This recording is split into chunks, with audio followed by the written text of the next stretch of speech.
नमस्कार दोस्तों, आप पढ़ रहे हैं MP board class 12 general English, जिसमें हम वर्कबुक के क्वेश्चन आंसर करते आ रहे हैं। तो आज हम लेसन 9 जो योगा मेडिटेशन के बारे में है, इसके महत्वपूर्ण क्वेश्चन करेंगे। तो देखिए 29वां क्वेश्चन। देखिए परीक्षा में भले ही नहीं पूछा गया है, लेकिन यह पूछा जा सकता है।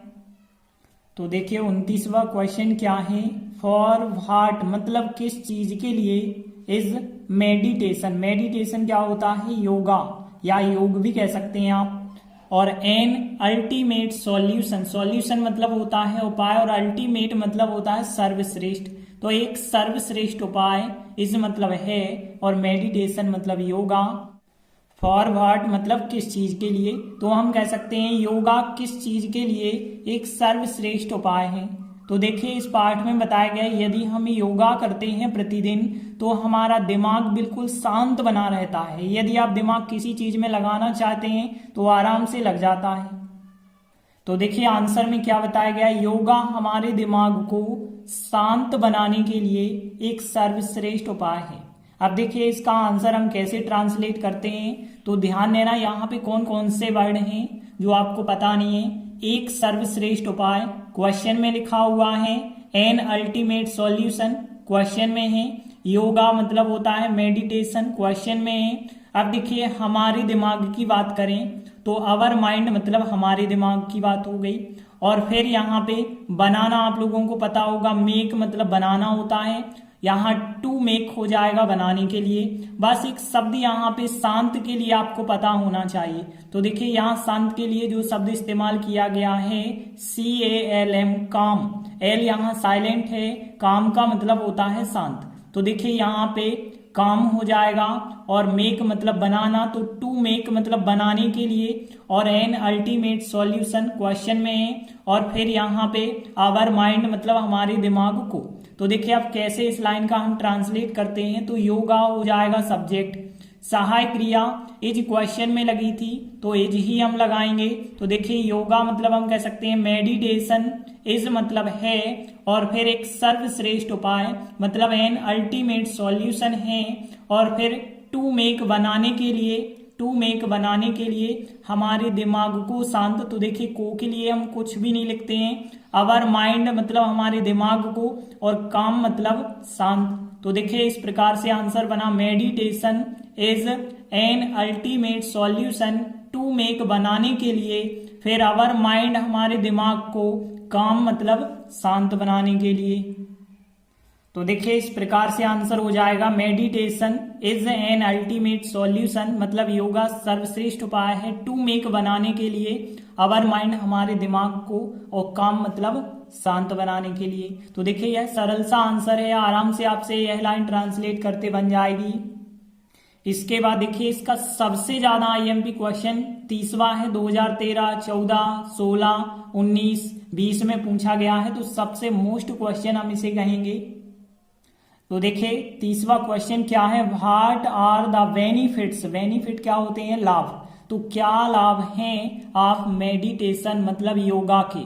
तो योगा के क्या लाभ हैं या कौन कौन से लाभ हैं, तो देखिए पाठ में बताया गया है, यदि आप योगा करते हैं तो आपका स्वास्थ्य बहुत अच्छा रहता है, शांत दिमाग रहता है, आप किसी चीज पे फोकस करना चाहते हैं तो फोकस कर पाते हैं, और किसी चीज में यदि आप ध्यान लगाना चाहते हैं, एकाग्रता चाहते हैं, तो वो एकाग्रता भी कर सकते हैं। ये सभी योगा के लाभ बताए गए हैं।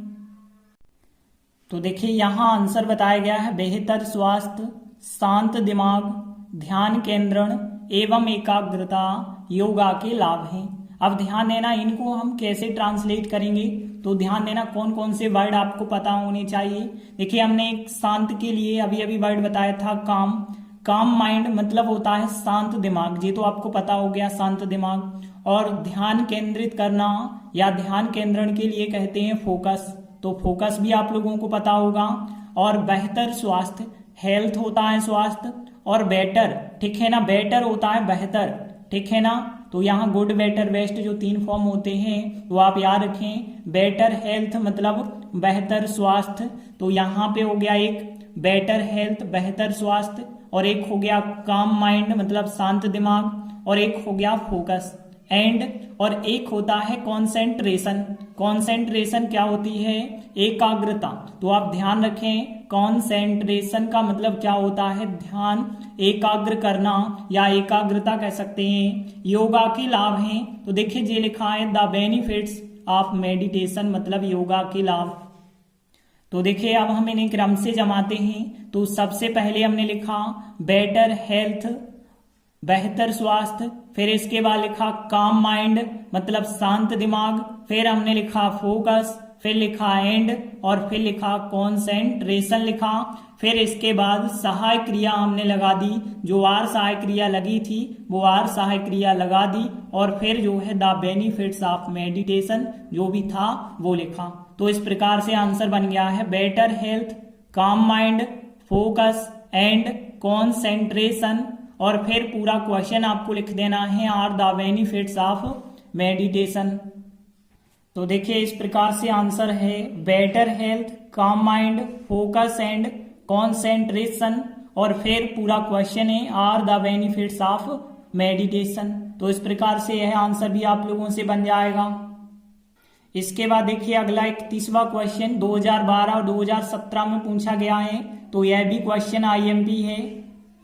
तो देखिए 31वां क्वेश्चन क्या है? What is the simplest form, मतलब सिंपलेस्ट मतलब साधारणतः या सामान्य या सबसे सरलतम कह सकते हैं, और फॉर्म का मतलब रूप ऑफ मेडिटेशन मतलब योगा। तो योगा का सरलतम रूप क्या है? तो देखिए योगा को यदि सरल शब्दों में हम बात करें तो देखिए अपनी सांस जो होती है उस पे ध्यान केंद्रित करना ही योगा कहलाता है। तो देखिए बताया गया है योगा का साधारण रूप सांस पर ध्यान केंद्रित करना है। अब देखिए इस लाइन को हम कैसे ट्रांसलेट करते हैं। तो देखिए यहाँ पे कौन कौन से शब्द आपको पता होने चाहिए। सबसे पहली चीज सांस के लिए क्या कहते हैं? सांस के लिए कहते हैं ब्रीथिंग। तो आप ध्यान रखना ब्रीथिंग का मतलब होता है सांस, ठीक है। ब्रीथ मतलब सांस लेना होता है, लेकिन ब्रीथिंग का मतलब होता है केवल सांस। अब पर के लिए ऑन कहते हैं ध्यान केंद्रित करना। तो देखिए फोकस होता है, लेकिन यहाँ पे हम कहेंगे फोकसिंग, आईएनजी लगा के हम कहेंगे। तो यहाँ फोकसिंग, तो फोकसिंग मतलब ध्यान केंद्रित करना हो जाएगा। जैसे इसका नाउन फॉर्म बनाया गया वैसे ही यहाँ पे नाउन फॉर्म बनाया गया फोकसिंग। तो यहाँ पे फोकसिंग हो जाएगा, ऑन ब्रीथिंग हो जाएगा। अब देखिए योगा का साधारण रूप, तो इतना वर्ड तो आपको क्वेश्चन में मिल जाएगा। क्वेश्चन में क्या है इतना word? The simplest form of meditation. इतना शब्द तो आपके क्वेश्चन में है। तो देखिए हमने लिखा योगा का साधारण रूप मतलब the simplest form of meditation, फिर सहाय क्रिया लगाई इज, और इज सहाय क्रिया लगाने के बाद हमने लिखा फोकसिंग मतलब ध्यान केंद्रित करना, ऑन ब्रीथिंग मतलब सांस पर। तो देखिए आंसर कैसे बन गया है? The simplest form of meditation is, और फिर फोकसिंग ऑन ब्रीथिंग।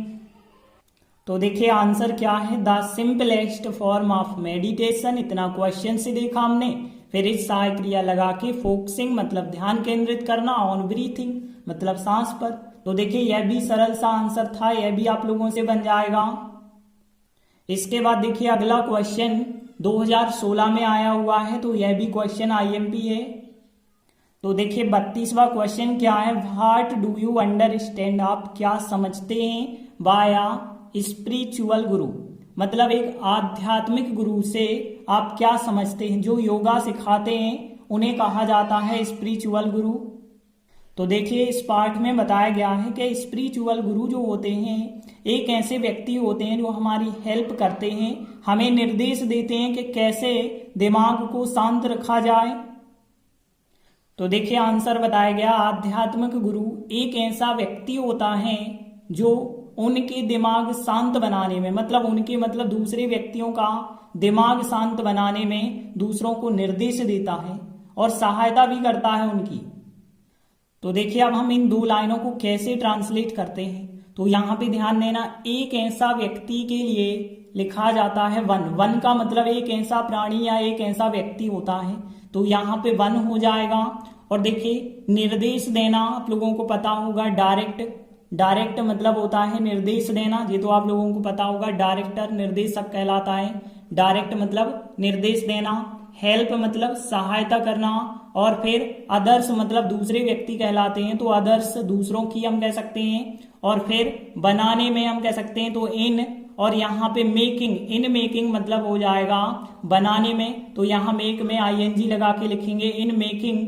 और फिर शांत दिमाग, देखिए यहाँ पे दिमाग के लिए माइंड कहते हैं, और फिर काम मतलब होता है शांत, और फिर उनके मतलब डियर कह सकते हैं हम, डियर मतलब उनके, और जो के लिए क्या कहते हैं, यदि कोई व्यक्ति है तो जो के लिए कहा जाता है हु। तो देखिए अब वर्ड तो आपको सब पता हो गए, अब ध्यान देना कैसे आंसर बनता है।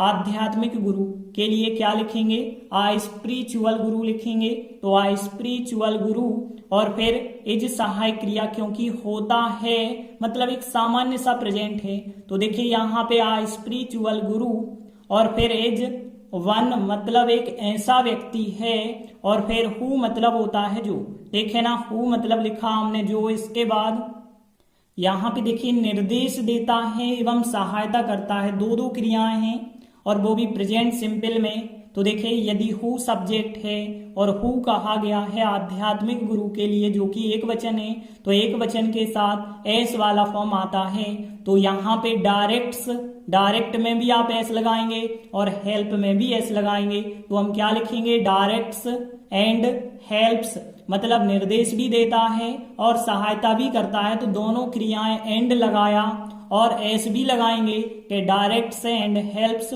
और फिर दूसरों को मतलब हम कह सकते हैं अदर्स, मतलब दूसरों को शब्द के लिए नहीं लिखा जाता है, तो यहाँ पे हम सीधा कहेंगे अदर्स मतलब दूसरों को निर्देश देता है।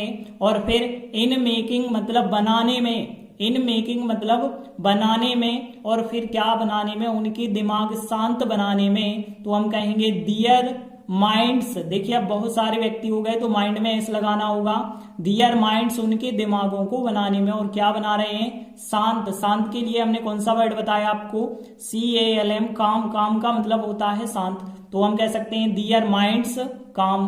तो देखिए आंसर पूरा क्या बना, स्पिरिचुअल गुरु इज वन, एक ऐसा व्यक्ति होता है, हु मतलब जो, डायरेक्ट्स एंड हेल्प्स करता है अदर्स दूसरों की, इन मेकिंग बनाने में, दियर माइंड्स काम मतलब उनके दिमाग शांत।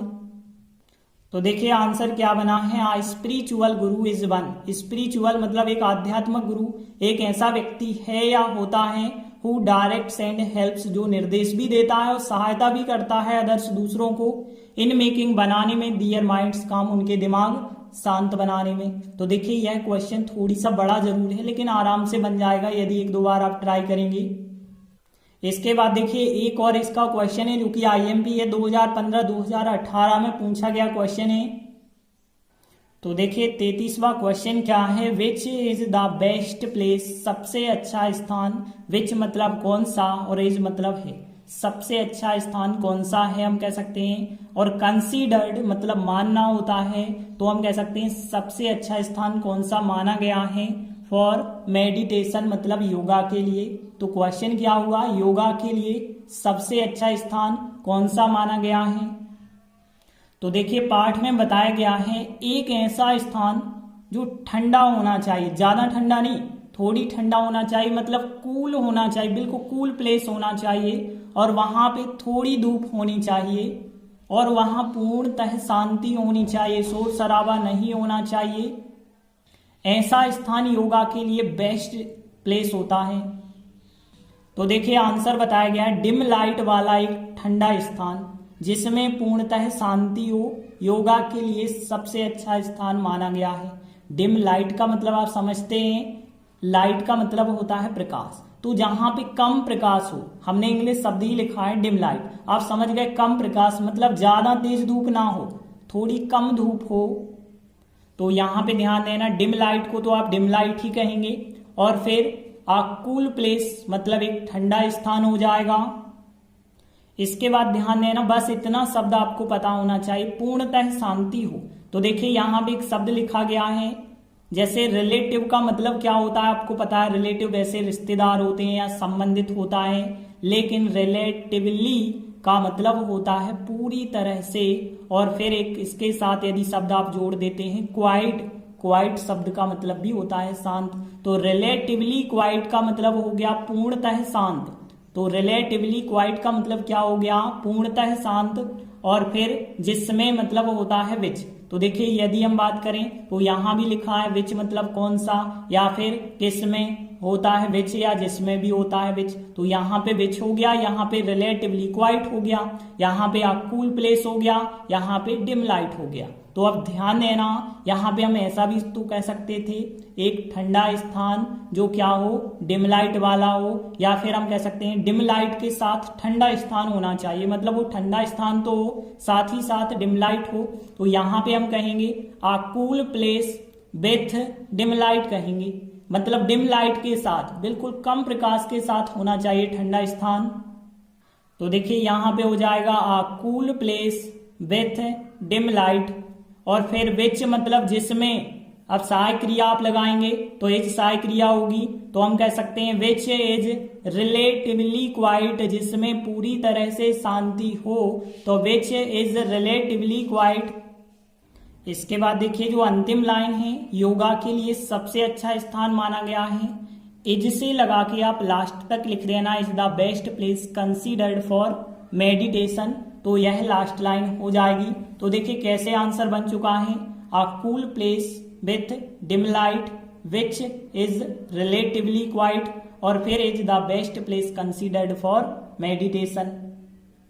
तो देखिए पूरा आंसर क्या है, a cool place with dim light मतलब एक ठंडा स्थान, वो भी कम प्रकाश के साथ, विच इज रिलेटिवली क्वाइट जिसमें पूरी तरह से शांति हो, और फिर जो है क्वेश्चन की line, is the best place considered for meditation. तो देखिए यह आंसर थोड़ी सी लाइन है, 2 लाइन आराम से आप ट्रांसलेट करके बना सकते हैं। तो इस प्रकार से यह अध्याय कंप्लीट हुआ। धन्यवाद।